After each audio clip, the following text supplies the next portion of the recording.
नमस्ते सभी को। मैं हूँ सृष्टि। आज हम भगवत गीता सीरीज के चैप्टर 1 के श्लोक 31 में आ गए हैं। रोज की तरह पहले मैं श्लोक को संस्कृत में पढ़ूंगी, फिर इसके इंग्लिश ट्रांसलेशन को देखेंगे और मीनिंग को समझेंगे। तो चलिए शुरू करते हैं। न च श्रेयोनुपास्यामि हत्वा स्वाजनम् अहवे न कनकसे विजयं कृष्णा न च राज्यं सुखानि च।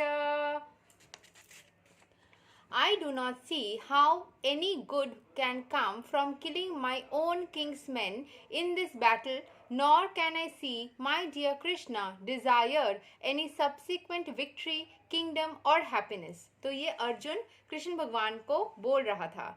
पहले हमने देखा कि अर्जुन की स्थिति कैसी हो गई थी। वो जब कृष्ण भगवान को बोल रहे थे, एकदम शुरू में वो मिलिट्री के सामने, आर्मी के सामने कृष्ण भगवान को बोल रहे थे कि मेरे रथ को लेके चलिए, क्योंकि कृष्ण भगवान उनके रथ चालक है। उन्होंने फिर आर्मीज़ को देखा। दोनों आर्मी को देखने के टाइम पे उन्होंने देखा इसमें कितने सारे उनके रिलेटिव्स हैं, उनके दोस्त हैं, उनके रिश्तेदार हैं जो कि युद्ध के दोनों साइड में खड़े हुए हैं। दोनों टीम में ही उनके अपने ही हैं। तो वो देखने के बाद उनके कैसे शरीर कांपने लगा, वो कैसे थर-थर हो गए, उनका गला सूखने लगा, उनका शरीर जलने लगा, वो टेंशन में आ गए, पैल्पिटेशन, एंग्जाइटी उनके अंदर आ गई। और फिर वो इतने सारे सब कुछ होने के बाद फाइनली उन्होंने पिछले श्लोक में बोला था कृष्ण भगवान को कि वो खड़े नहीं रह पा रहे हैं। उन्होंने एक्सेप्ट किया कि उनको ये सारे सिचुएशंस प्रॉब्लम फील करवा रही थी, वो नॉर्मल नहीं थे इन सब चीज़ों को देखकर। और अभी वो बोल रहे हैं कि उनको ये सब देख के कहीं पे भी कोई अच्छाई नज़र नहीं आ रही है। अपने ही लोगों को मार करके, जैसे अगर ये आप रिलेट करें ना अपने अंदर की जो, क्योंकि महाभारत या फिर गीता जो है वो यहाँ पे युद्ध तो दिखाया जा रहा है, लेकिन आज के कलयुग में ये कहीं ना कहीं हमारे अंदर के ही बैटल के बारे में बोला जाता है। हमारे अंदर के ही जो नेगेटिव साइड है, पॉजिटिव साइड है, उसके बारे में बोला जाता है। तो हमारे अंदर ही जब कोई चेंजेस करने होता है, मान लीजिए किसी को बहुत ज़्यादा स्मोकिंग का नशा है, एग्जाम्पल के तौर पे ले रही हूँ, तो वो एक ख़राब चीज़ है ना। तो अपने अंदर अगर आप वो चीज़ कर रहे हो, आपके लंग्स अफेक्टेड हो रहे हैं कि, लेकिन किसी किसी को बहुत अच्छा लग रहा है कि वो मेरा अपना कोई क्वालिटी है, मेरा रिलेटिव जैसा, मेरा अपना कुछ है, मेरा आदत है ये। जस्ट बी योर सेल्फ बोला जाता है ना, तो अपनों के साथ रहो बोला जाता है ना। तो फिर लग सकता है कि ये तो मेरा खुद का एक आदत है, लेकिन अपना कुछ कुछ आदत ना हमारे लिए ही ख़राब भी होता है, हमारे लिए नुकसानदायक होता है। तो तब जब अगर आपको कोई बदलने के लिए आदत बोलेगा, आप बोलेंगे कि ये मैं कैसे करूँ, ये मेरे लिए मुश्किल है, ये मैं नहीं कर सकता, नहीं कर सकती, ये कैसे मेरा ही आदत है, this is me, how can I change my self. लेकिन ये चेंज बी योर सेल्फ में, ये चेंज जो है वो आपके लिए नुकसान से आपको बचा रहा है। ये चेंज करने से आपका अच्छा हो रहा है, लेकिन जब आप चेंज करने के पहले वाले स्थिति में हो, आपको लग सकता है कि ये कहाँ से कुछ अच्छा कर रहा है मेरे लिए, ये तो कहीं से भी मेरा कोई फ़ायदा नहीं है, मैं इतने साल से ऐसे ही जी रहा हूँ, ऐसे ही जी रही हूँ, सब तो ठीक ही है।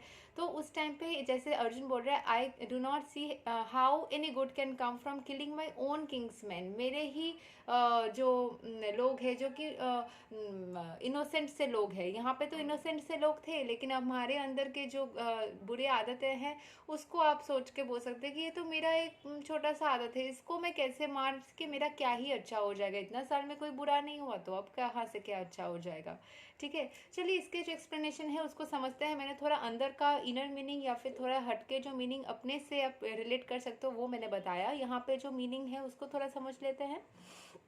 Without knowing that one's self-interest is in Vishnu or Krishna, conditioned souls are attracted by bodily relationships, hoping to be happy in such situations. तो ये चीज़ को भूल जाते हैं लोग कि हमें तो सोर्स एनर्जी से ही हम आए हैं, सोर्स एनर्जी में जाके ही मिल जाना है। तो वो चीज़ को भूल जाते हैं लोग एंड वो अट्रैक्टेड हो जाते हैं, अपने बॉडीली जो रिलेशंस है, अपने जो रिलेटिव्स है, उनसे अट्रैक्टेड हो जाते हैं। In such a blind conception of life, they forget even the clauses of material happiness.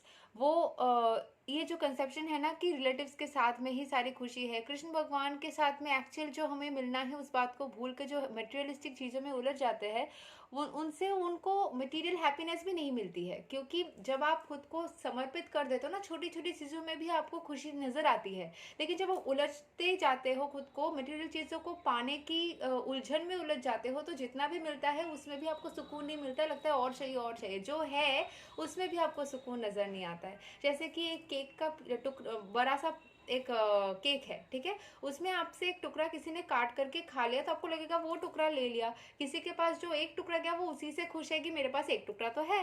तो ये चीज़ यहाँ पे है कि आप को वो मटेरियल हैप्पीनेस को भी आप भूल जाओगे, छोटे छोटे चीज़ों को भी आप एंजॉय नहीं कर पाओगे अगर आप मटेरियल चीज़ों के उलझन में फंस जाओगे तो। Arjun appears to have even forgotten the moral codes for a Kshatriya. वो क्षत्रिय है, उनका काम है लड़ना, वो भूल जा रहे हैं कि उनका क्या काम है एक क्षत्रिय होने के नाते। It is said that two kinds of men, namely the Kshatriya who dies directly in front of the battlefield under Krishna's personal orders, and the person in the renounced order of life who is absolutely devoted to spiritual culture are eligible to enter into the sun globe which is so powerful and dazzling। ये तो ये माना जाता है जैसे कि जो इंसान स्पिरिचुअलिटी के पथ पे चलते चलते उसका देह उसने त्याग कर दिया, उस वो भी सन यानी कि सूर्य के उज्जवल जो फ्लेम है, डार्जलिंग है, जो बहुत ज़्यादा स्ट्रॉन्ग एनर्जी है, उसमें वो सम्मिलित हो जाता है, मतलब वो अमर हो जाता है। Which is also similar to जो इंसान क्षत्रिय जो कि कृष्ण भगवान के आदेश अनुसार लड़ते हुए अपना प्राण त्याग करता है, दोनों ही जो प्राण त्याग कर रहा है दोनों ही सूर्य के उस उज्जवल तेज के साथ सम्मिलित हो जाता है, मतलब अमर हो जाता है। उसकी ये बलिदान याद रहती है या उसका ये जो समर्पण है वो याद रह जाती है, वो उतना ही तेजस्वी हो जाता है, उसका उसका ये मतलब जो डेडिकेशन है उसका उतना ही तेजस्वी तरीके से प्रकाश पा लेती है। Arjun is reluctant even to kill his enemies let alone his relatives. क्योंकि यहाँ पे मैंने पहले भी श्लोक में बोला था, जब भी आपका संबंध आ जाता है तो आप शायद इमोशनल हो जाते हो, लेकिन आपको याद रखना है मेरा काम क्या है, मेरा उद्देश्य क्या है जीवन का, आपका रियल पर्पस ऑफ लाइफ आपको याद रखना है। किसी के ऊपर इमोशनली अटैच्ड या डिपेंडेंट हो जाओगे तो अपनी जो उद्देश्य है जीवन जीने का वो आप भूल जाओगे। यहाँ पे आप एक क्षत्रिय बन चुके हो, वो आपका काम है कि आप आजीवन अपना जो काम आपको मिल गया है, जो करियर चॉइसेस आपने कर लिया है, वो आपको डेडिकेटेडली मनाना है। उसके बीच में कोई इमोशनल अटैचमेंट्स आप रख नहीं सकते, आपको ओवरऑल ही कोई अटैचमेंट नहीं रखना है। आप अपने जर्नी में अलोन आए हो, अपने जर्नी को फिनिश करो और ईश्वर के साथ में सम्मिलित हो जाओ। उसके बीच में जो भी आपके पथ में आते हैं अच्छा संबंध रखो, लेकिन उसके ऊपर डिपेंडेंट नहीं होना है, अपना काम को उसके बीच में आने नहीं देना है। जो बहुत ज़्यादा वीडियोस में भी आप सुनोगे कि सेल्फ लव वाले वीडियोस में अपने ग्रोथ के बीच में आपको किसी के इंटरफेरेंस नहीं लानी है। यही चीज़ यहाँ पे बोला जा रहा है, आपका जो पर्पस ऑफ लाइफ है उसको फुलफिल करते वक्त कोई भी चीज़ का इंटरफेरेंस या बाधा आपको लेना ही नहीं है, कोई कर ही नहीं सकता। आपके जर्नी में बहुत सारे लोग आपसे मिलेंगे, कोई साथ रह जाएगा, कोई छूट जाएगा, डजेंट मैटर। आपको ईश्वर के प्रति समर्पित होकर अपना काम करते रहना होगा। He thinks that by killing his king's men there would be no happiness in his life, and therefore he is not willing to fight, just as a person who does not feel hunger is not inclined to cook। मतलब जिसको भूख नहीं है वो खाना पकाना नहीं चाहता, ठीक है। अगर भूख लगेगी तो आप अपना खाना, कोई है भी नहीं घर में तो खुद कुछ ना कुछ बना के खा लोगे। सिमिलरली उसको लग रहा है कि मुझे इन लोगों से दूर जाके शायद मेरी खुशी चली जाएगी, तो मुझे इन्हें मारना नहीं है, इमोशनली अटैच्ड है इसीलिए ऐसा सोच रहा है। होता है बहुत बार, मेरे साथ भी बहुत बार हुआ है, किसी दोस्त के, किसी इंसान के ज़िंदगी से अचानक आना और फिर अचानक से चले जाना, वो एक्सेप्ट करना या एक्सेप्टेबल नहीं होता है, कभी कभी एक्सेप्ट करना बहुत मुश्किल लगता है। लेकिन आपको थोड़ा ओपन माइंड रखना पड़ेगा कि अगर ऐसा होता भी है शायद वही सही है, शायद उसके साथ दोस्ती रखना आपके लिए हानिकारक था, जैसे कि दुर्योधन या उनके जो नेगेटिव एनिमीज थे उनके साथ दोस्ती रखना या उनके षड्यंत्र में मतलब ये हो जाना, उसमें फंस जाना अर्जुन के लिए हानिकारक था, उनका खत्म करना ही था। सिमिलरली हमारे कोई गंदी आदत जो है उसमें फंसे रहना, उसको अपने अंदर ग्रो करने देना भी अपने लिए हानिकारक है। तो जो चीज़ आपके लिए अच्छा नहीं है वो अपने आप अपनी ज़िंदगी से चला जाएगा, वो नहीं रहेगा, और वो चीज़ आपको बार बार एक्सेप्ट करवाया जाएगा, ये आपको करना होगा।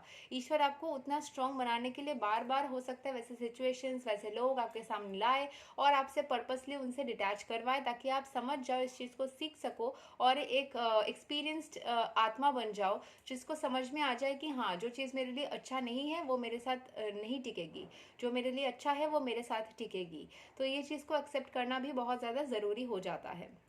जब आप समझ जाओगे तो आपको दर्द महसूस नहीं होगा, उस टाइम पे आप समझ जाओगे, होगा भी तो आप उससे उभर जाओगे बहुत जल्दी।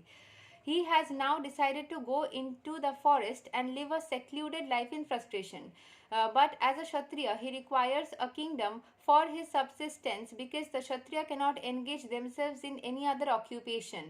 But Arjun has no kingdom. Arjun's sole opportunity for gaining a kingdom lies in fighting with his cousins and brothers and reclaiming the kingdom inherited from his father, which he does not like to do. तो यहाँ पे जैसे ही वो देख रहा है कि वो अपने काम में शायद सक्सेसफुल नहीं हो पाएगा, वो सोच छोड़ छाड़ के सब कुछ मैं फॉरेस्ट में जाके रह लेता हूँ। ये बहुत बार होता है, मेरे साथ भी हुआ है, बहुत बार लगता है सब कुछ छोड़ छाड़ के मैं किसी वृंदावन के किसी टेम्पल में जाके या किसी कृष्ण भगवान के किसी टेम्पल में जाके रह लेती हूँ, अपना सारा काम टाम छोड़ देती हूँ। तो ये कभी कभी होता है हमारे साथ, जब भी हम थोड़ा सोचते हैं कि हाँ शायद हम सक्सेसफुल नहीं हो पाएंगे, या हमारा जो काम है वो शायद उससे हमें खुशी नहीं मिल रही है, या फिर वो शायद अच्छे से नहीं चलेगा। बहुत सारे ऐसे थॉट्स आते हैं ये इंसान के दिमाग में। ये ऐसे ही चीज़ें जो अर्जुन के दिमाग में आ रहा है ना, वो जेनेरिक है, वो बहुत हम में से हर किसी के दिमाग में कभी ना कभी आता है। सब कुछ छोड़ छाड़ के हिमालय चलो जाके ध्यान करते हैं। तो वो इतना फ्रस्ट्रेटेड हो गया है, उसको लग रहा है कि हाँ सब कुछ छोड़ छाड़ के संत साधु बन के रह ले। लेकिन उसका जो ऑक्यूपेशन है, यहाँ पे बोला गया है कि उसको अपना काम नहीं छोड़ना, अपना कर्म करना है उसको। उसका जो ऑक्यूपेशन है वो उसको नहीं छोड़ सकता।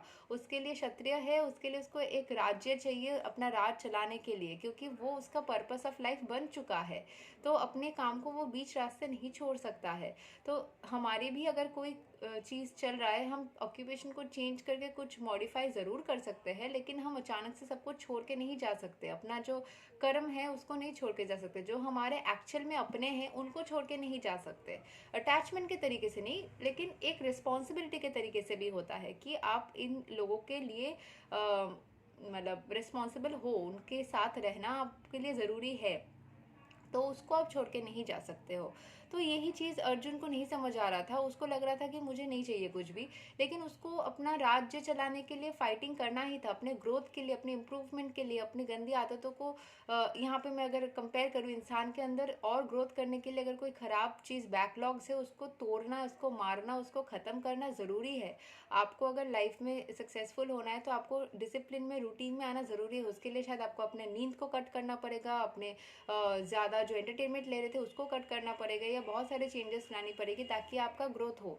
आपको बहुत सारी प्रैक्टिसेस करनी पड़ेगी जो शायद आपको करने का मन ना हो, लेकिन वो आपके लिए अच्छा है।